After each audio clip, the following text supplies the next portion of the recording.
Okay, I just gotta say it. I just gotta say it.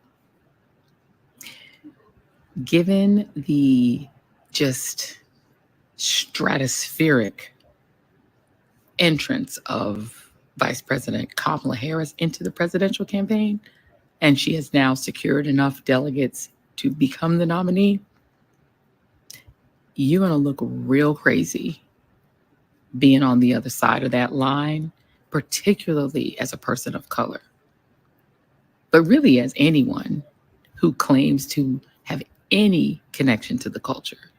You're going to look real weird and real lonely on that side. The door needs to close behind Amber. And she looked crazy over there. But shut the door behind her. You really are going to look crazy being on that side, given the cultural phenomenon of Vice President Kamala Devi Harris. She's about to make history. She's about to become the first woman president. She brings together the African American community, the AAPI community, younger people. She is a whole meme. And I'm going to explain to y'all the coconut tree is a whole West Indian thing. She brings together all of the aspects of the culture. HBCUs, she's a Howard graduate. The Divine Nine, she's an AKA.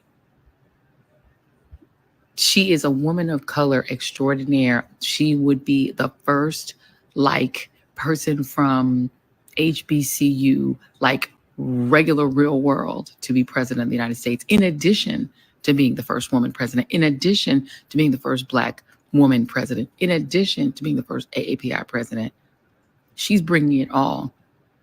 And very importantly, she will be the first woman president after the fall of Roe v. Wade. A woman who brings women back to power after having our power stripped from us by 6 far right wingers on the Supreme Court, including one woman who turned on us. Baby, this is a cultural moment. Don't be on the wrong side of history.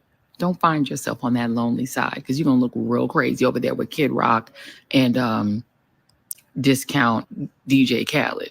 It's the mayor of Magaville, baby. Hey, you know who we voting for? We voting Donald Trump, baby.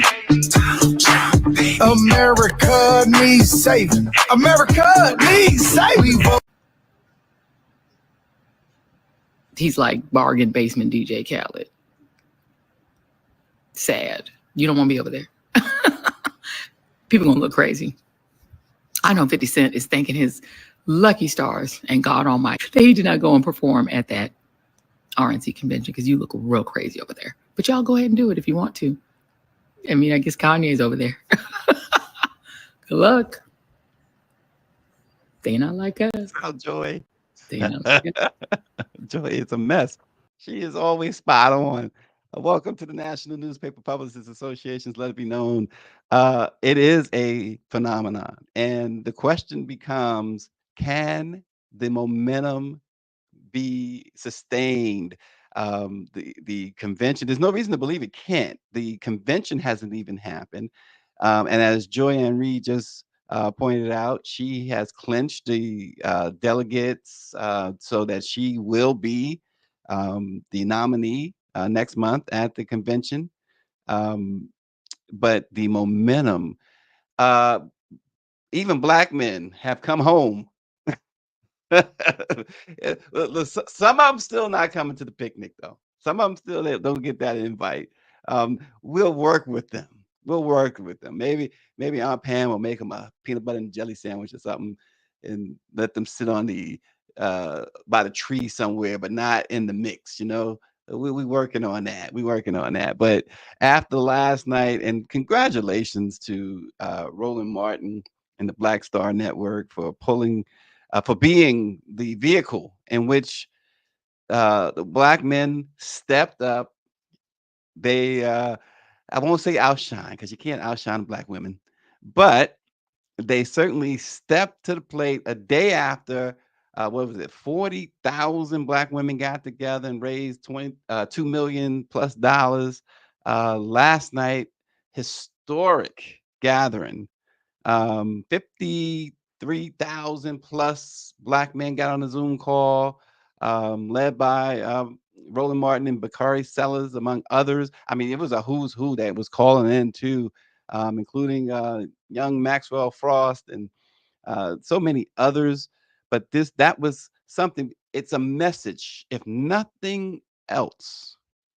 It is a message that we have seen over the last couple of days is resonating in a bad way in the RNC and Trump world, because now there are reports that he is all of a sudden regretting choosing JD Vance as his vice president.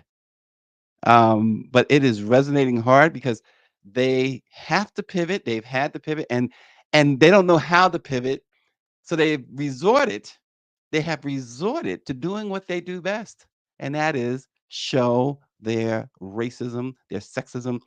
I mean, Laura Luma and her despicable Megan Kelly and her despicable uh, commentary about how Kamala got to the top. Give me a break. Every position that Kamala Harris is at, and going back to um, uh, prosecutor, going back to attorney general, was elected. That means that people. So she didn't go around and do favors for millions of people to vote for her. Um, but they pulled out their race and sexist card, and they are letting black women. I mean, not black women, but white women. They're letting white women lead the charge and trying to discredit her. Of course, that old DEI card. She's a DEI hire. Give me a break. Give me a break. Listen, uh, their version of diversity, equity, inclusion, they all are DEI hires. All those folks, including Trump.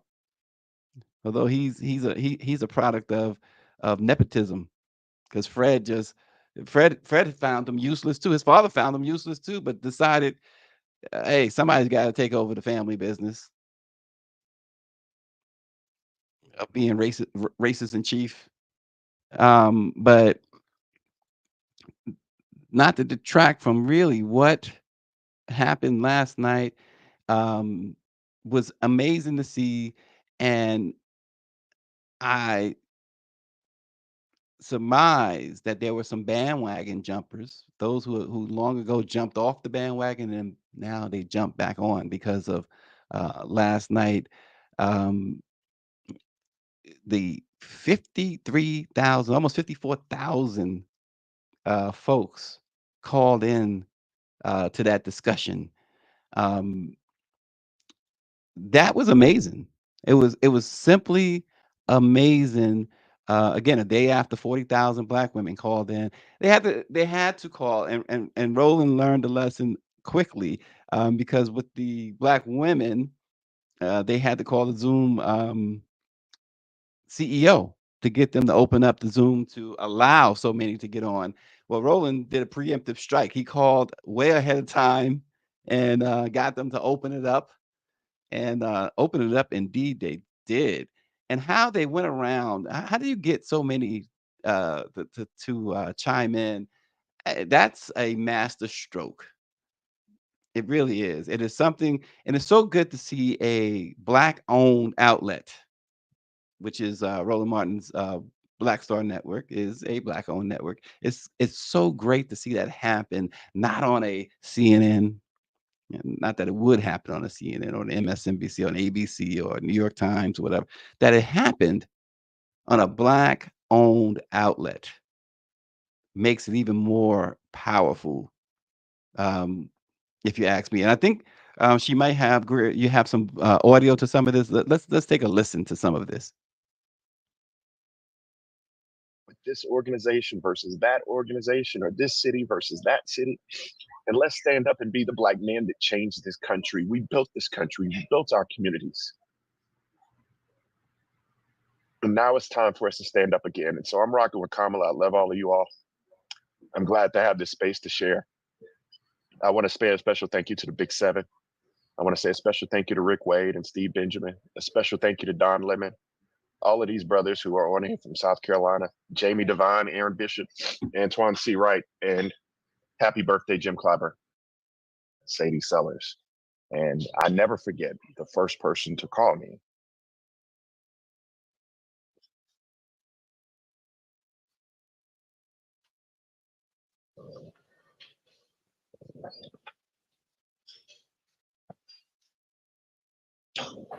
We got you, Doc. We got you.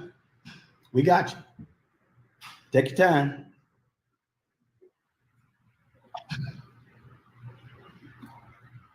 It was Kamala Harris.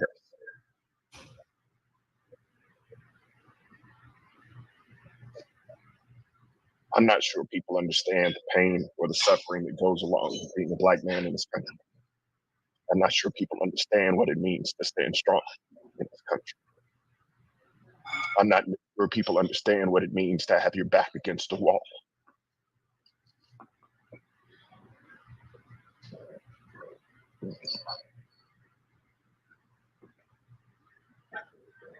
But I'm gonna stand with her because she stood with me.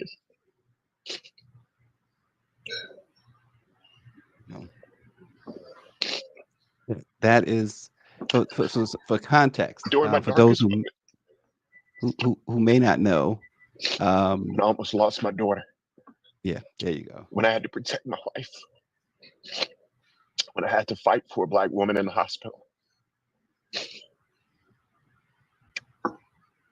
And so now it's my turn. And I really don't care what you all say about there's another Black man crying or this or that or the third. Because every day I'm gonna work damn hard to make sure that tomorrow's better than yesterday.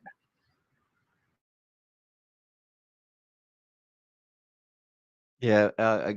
Again, for context, that Bakari Sellers was recounting when his twin daughter was dying, and he almost lost his wife too. And the first person to call him was Kamala Harris. She had his back, he says, and he's definitely going to have her back. David Youngblood said he was on that call, and Mike V says, all hands on deck. This is not a drill. And that's what you've been seeing these last couple of days, particularly last night, I think, was punctuated. And what also happened last night that went flying under the radar in Atlanta, they had a major gathering of Black men and Black boys discussing this as well. So there is this groundswell, this type of excitement that you have not seen since 2008. And we all know what happened in 2008. And Bakari alluded to the Black men crying. We saw that in 2008. There is this momentum now that is unmistakable, especially if you know, like us, we cover this stuff. And so you're there, you're in the thick of it. And 2 weeks ago, 5 days ago, this type of excitement did not exist. And now you feel it. You feel a wave. Let's hear what this brother's saying. I don't know if we got volume or not on him.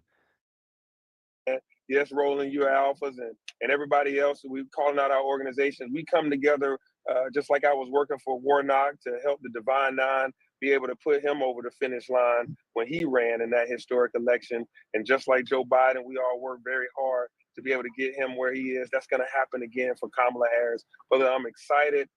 Let's make sure we turn out the polls, whether it's through our churches, through our nonprofits, our organizations, our businesses, somebody that you know may not have casted a vote in a long time. Don't give up on them. Make sure they know what's at stake in this election. And for us city leaders, I don't know a single mayor across America that is unfamiliar with how impactful the Biden-Harris administration has been to mayors. I know the world's busiest airport has benefited from it. I know the city of Atlanta's roads and infrastructure and the Belt Line, as well as all the number of things that we got going on in the city. Our crime rate went down because the American Rescue Plan Act that Biden-Harris put together. So Kamala Harris is at that table, and when she becomes president, she's going to make sure that our cities get just what we need, which is why we were able to reduce our homicide rate by 21%, while we were able to hire all these kids and make sure they have the best year ever with the Year of the Youth, because of the programs and the policies and the money that came out of Biden Harris. When Harris has it as the presidency, we're really going to take off and do amazing things for Black and brown people and youth and urban communities and all of America. So I'm excited. You can count on me, Roland. Let's continue to keep this thing going. I'm glad to see all these brothers on the call. I watched the sisters last night and they did their thing. And I'm hearing so many conversations that are excited in all the communities that I represent, not just Black communities, but all of them. People are ready to go across America and definitely in the city of Atlanta and the state of Georgia. So I'm reading a comment by Totally Randy, which is it's really she tweeted this 8 hours ago. She says we had to see women do it first, put it in the history books. The warm hug that Black women gave Black men last night was reciprocated tonight. Um, I think people will agree with that. Most people will agree with that. It's always the Black women taking the lead. And here's the other thing. We talked about the momentum, the excitement, and David Youngblood says not a movement, but not a moment, but a movement. Uh, as of 10 hours ago, as we said, Vice President Harris has clinched the nomination, but it took her less than a day and a half. In fact, a day and about 8 hours to raise $231 million. Tristan Snell tweets that this was like a political D-Day. We have never seen anything like this. $231 million in 30 hours. 30 hours. There was concern about the money that the Biden-Harris campaign had raised, and if he dropped out, where would that money go? We all knew that the only place it could go was to the vice president, and they raised what, a couple of hundred million, a few hundred million, if not more. Because remember, those donors, those big-time donors, said they were freezing 90 million of it in an effort to try and push Biden out. So you talk about a war chest, because you add that to the 231 million in just less than a day and a half.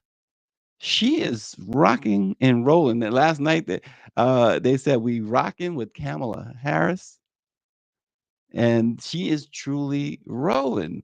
Um, unprecedented stuff. Unprecedented stuff. So again, the see the men and all of this craziness that we've been hearing to this point, to until you know the vice president took over, until President Biden stepped down, but about Black men and Trump and Black people and Trump. Immediately, immediately that stuff has gone into the trash bin. Immediately. um, they can't perpetrate that fraud anymore. I mean, you're always going to have your Byron Donalds. Um, not only will Byron Donalds not be at the picnic, there are some people that you just leave them be, as they say. Tim Scott, Mushmouth is what they call them. No, you leave them be. You let them stay where they are. They in their little comfortable space. But there are many, many who are now jumping back on the bandwagon, as it were. They see what's going on, and the attacks against the vice president. Um, you know what?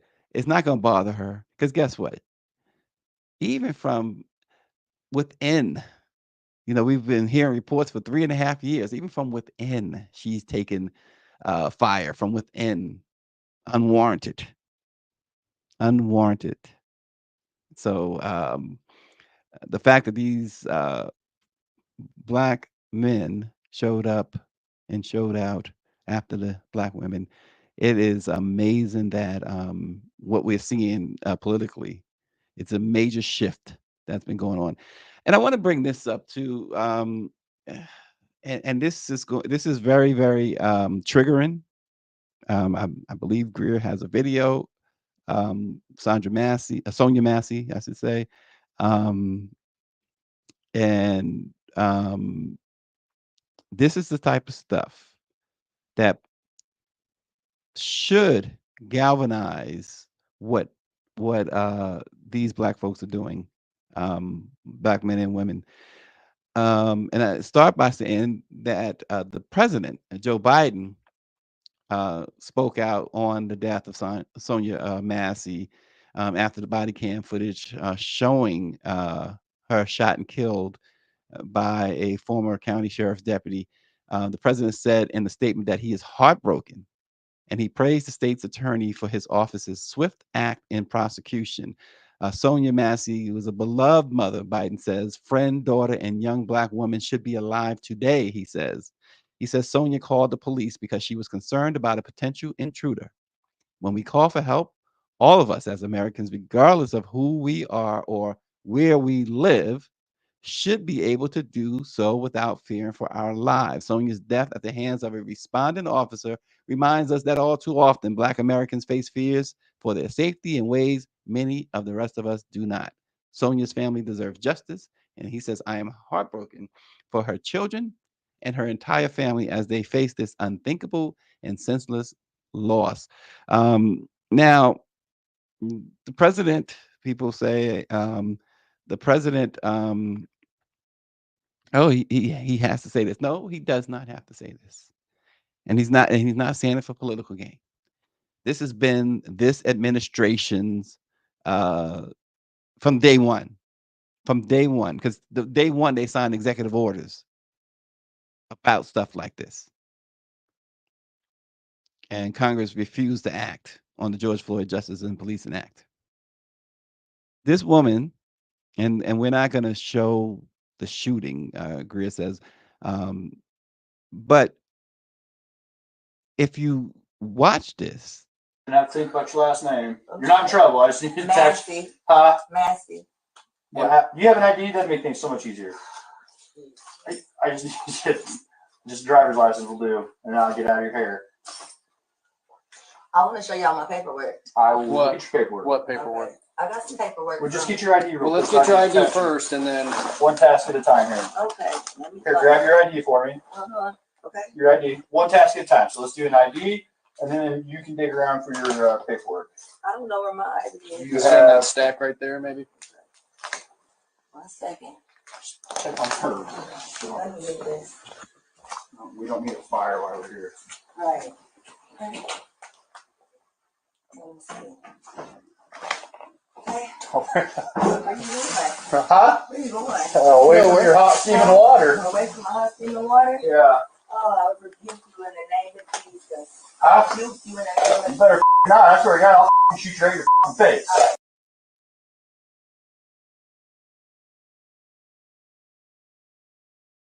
yeah. First and foremost, why are they asking her for ID and paperwork when she called about an intruder? Why are they doing that? They had a plan. Listen, it appears to have been a complete execution. You saw the officer point to the other officer basically to take a position somewhere. She had boiling hot water on the stove, and she went to tend to the pot. And you saw, you heard, he says, I will shoot you in the face. Where was the threat? Where was the threat? And look, so say, and she did not do this. Say she came at them with the boiling water. She did not do this. She did not come at them at all. You saw her standing there. They have tasers. before she got within a certain space in which they could be hurt by that boiling water, they could have tased her. He said, I will shoot you in your face. That was his intention all along. Um, Power 96 says, I've said it before, a black person calling the police, we have a 50-50 chance of survival. No words are truer than that. Mike V says that, what are they going to say? It's the training. And they're running her name, right? They're running her name. Power 96 says they're running her name for warrants. That's why they asked her for ID. The shooter had his body camera off. And in the words of Power 96, that cop was Negro hunting. They have brought charges against these officers and murder charges. And it should be just that. It should be this was a murder. This was an execution. There's they continue to tell us that we don't see what we see on video, that our eyes are lying to us. But in this case, just like so many others, it's clear. It's pretty clear what happened here. And another African American individual who called for help was instead treated like a criminal, treated like an animal, and killed. And people want to talk about um, MAGA. This is all in the MAGA playbook. This is all a part of Project 2025. You will be able to shoot them down, as the former president has said himself. Shoot them down. And you know what that translates to? It translates to put them down. You put animals down, and that's why, folks, you got to pay attention. You got to pay attention. And yes, the one of the biggest issues that came up during the George Floyd situation, when they killed George Floyd, was this movement to say, let's eliminate qualified immunity for police officers. And Donald Trump has repeatedly said that he wants to give all law enforcement qualified immunity. He wants to make sure that it remains, and it's even stronger than what it is now, meaning that they have the impunity to do what the Supreme Court says he has the impunity to do, and that is just order the death of somebody. So you got to pay attention. Got to pay attention. Um, Thought I'd mention this too today. Was going to mention this yesterday, but so much news going on. But Sean Kingston, I don't know how many of you followed what's going on with Sean Kingston. You might remember about a month ago, authorities in Florida, it was videotaped. They cuffed his mom, took her out of the house, arrested her. And he was in California at the time, and he was extradited back to Florida. He said he and his mom was like, "Oh, this is just a misunderstanding. It's a civil situation, not a criminal situation." Well, lo and behold, um, this is really serious. He's facing federal charges of committing $1 million worth of fraud. Sean Kingston is 34 years old, and his mother, Janice Turner, is 61, and they made their first appearances in federal court this past Friday. A Miami grand jury returned an indictment accusing Sean Kingston and his mother of participating in a scheme to defraud victims of high-end specialty vehicles, jewelry, and other goods through the use of fraudulent documents.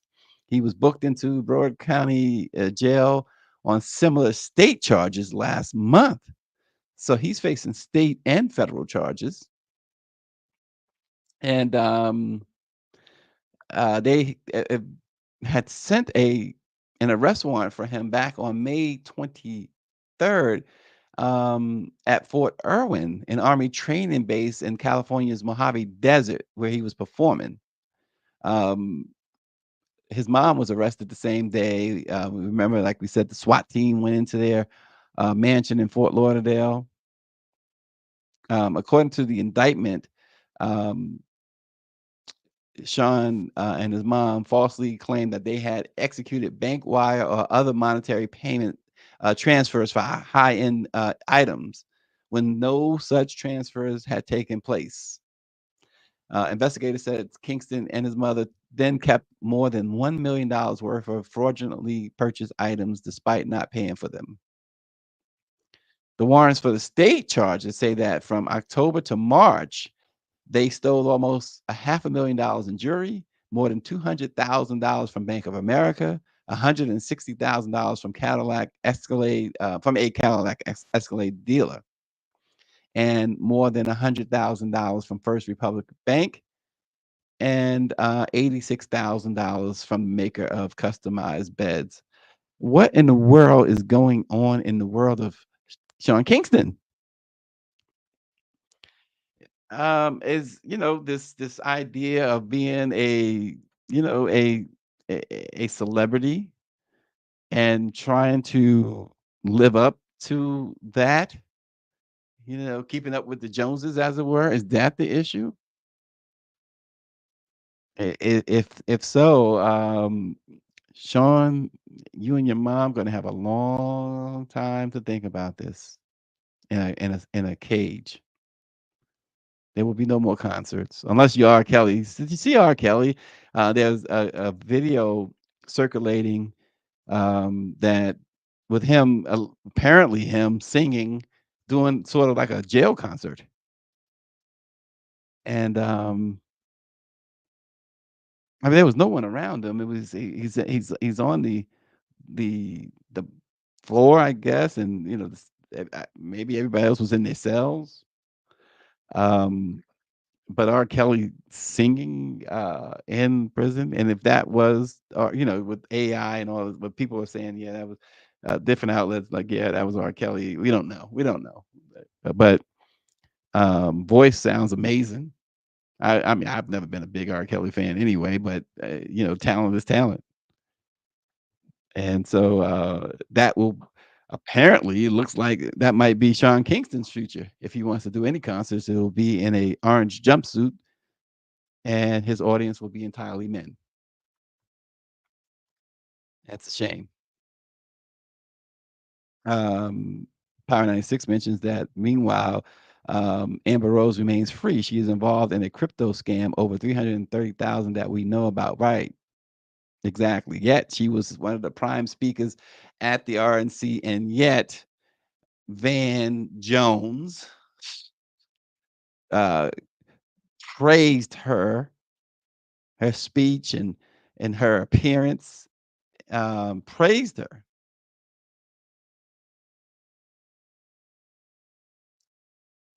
And so right,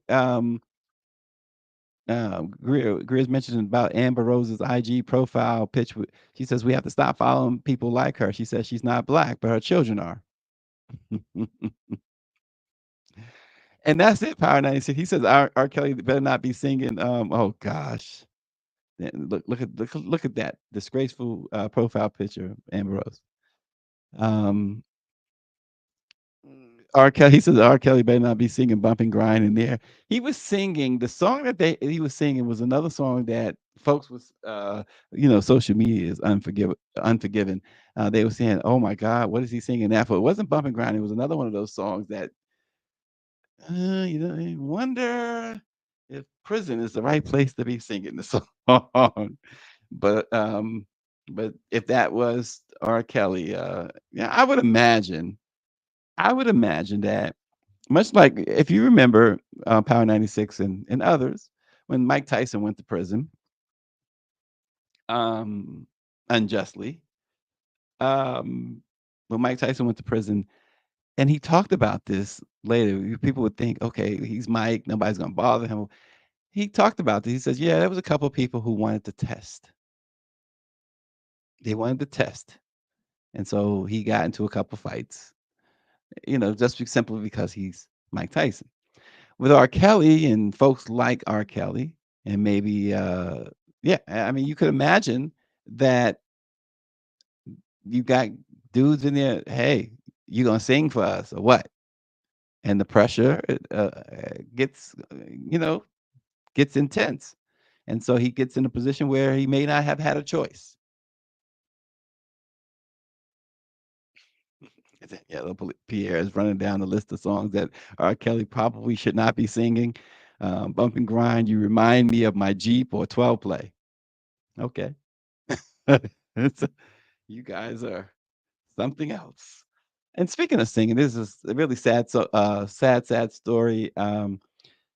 Abdul Duke Fakir, the last surviving original member of the beloved Motown group, the Four Tops, has died at the age of 88. The singer died yesterday at his home in Detroit as a result of heart failure, according to his family. His family says that our hearts are heavy as we mourn the loss of a trailblazer, icon, and music legend who, through his 70-year music career, touched the lives of so many.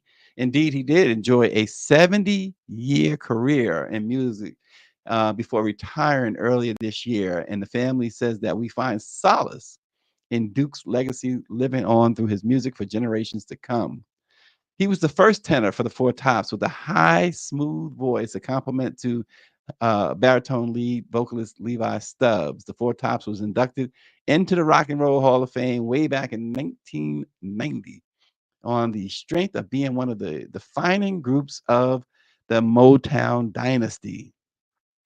With Duke leading on the mic, the Four Tops cranked out a ton of hits, including I Can't Help Myself, Reach Out, I'll Be There, Bernadette, It's the Same Old Song, Standing in the Shadows of Love, and When She Was My Girl. The Four Tops saw three of their founding members die between 1997 and 2005, leaving Duke as the last OG standing. He was preceded in death, of course, by Lawrence Payton, Obie, Benson, and of course Levi, all of whom he had known since their teenage years growing up in Detroit. Um, I got to meet Duke. I was doing a book about Stevie Wonder and his mom, and got a chance to. We were went to a show, Temptations in the Four Tops. It was in Hollywood, and we sat backstage talking about Stevie, talking about the Four Tops and Temps, and um, he and Levi were as much a greatest singers as they were, a greater performers as they were. They were comedians, and and they got to tell me some stories about pranks that they would pull, but how Stevie was better at pranks than all of them. And one such prank, they would uh, take him into the Motown doorway, the offices, and send them in. They would describe exactly what Diana Ross or another woman was wearing, the color of lipstick, and they would have Stevie go up and say, "Hey, I like your lipstick. That red really fits you well," and blow their minds. And um, people, huh? What? Wait a minute.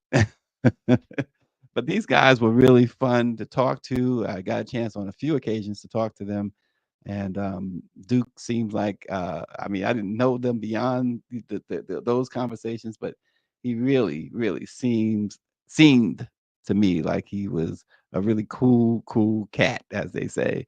Abdul Duke Fakir. He was 88 years old, and the Four Tops, the um, the group, the legacy continues because you have the replacements that continue to go out and perform under the name the Four Tops. And so they still are really good. They were trained by the best. These replacements were trained by the best. So they continue to go out and carry the legacy of the original Four Tops. So but a big piece of the group has died, Duke Fakir. Folks, thanks for joining. Let it be known. We really appreciate you joining us every day. Again, hit subscribe on our YouTube page and join us again tomorrow. We will bring you some more news and information that you can use. We'll see you then.